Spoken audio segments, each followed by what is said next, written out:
大家好，我是超子。以后蒜苔别总炒着吃、腌着吃了。今天给大家解锁一个新吃法，夹馍拌饭拌面，那真的是太香了，保证您吃一次就忘不了。接下来跟着我的视频看一下是怎么做的吧。现在正是新蒜苔大量上市的季节，花10块钱买了5斤。首先把蒜苔顶部的小绿帽子摘下来，全部处理好以后放入清水中清洗干净。洗净的蒜苔放到带孔的容器中控下水分，利用这个时间准备小料和酱料。碗中放入1小块桂皮、3片香叶、2颗八角、1小把花椒、少许小茴香、干辣椒。喜欢吃辣一点，辣椒少放一点；不喜欢吃辣，辣椒可以多放一点。加入清水，清洗浸泡一下，洗掉灰尘，炒的时候不容易炒糊。洗好以后控水备用。另一个大碗中放入1大把花生米，同样加入清水，简单清洗一遍。洗好以后控水备用。以3斤蒜苔为例，准备150克生抽酱油，再准备120克味极鲜酱油，20克冰糖。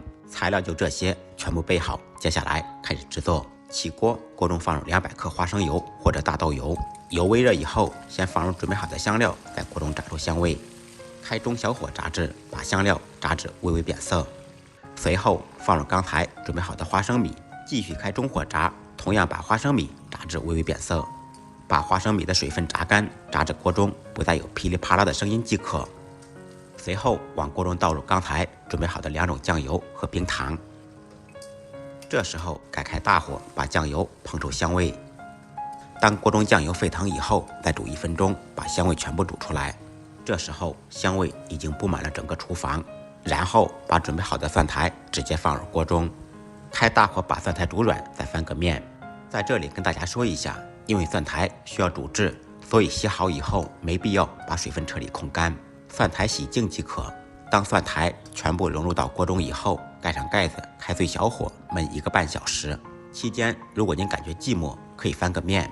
1个多小时以后掀开盖子，哇，太香了，看着就流口水。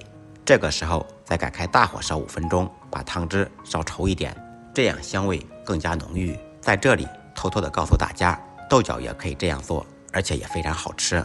强烈建议一定要多做一点，做少了根本就不够吃。烧好以后晾凉，封上保鲜膜，放到冰箱冷藏，随吃随取。这绝对是一流的下饭菜，拌饭夹馍那真的是太香了，不信您可以试一下。好了，今天的视频就到这里了。如果感觉我的视频不错，麻烦大家点个赞，点个转发，分享一下。再忙再累，记得按时吃饭。下期视频见，拜拜。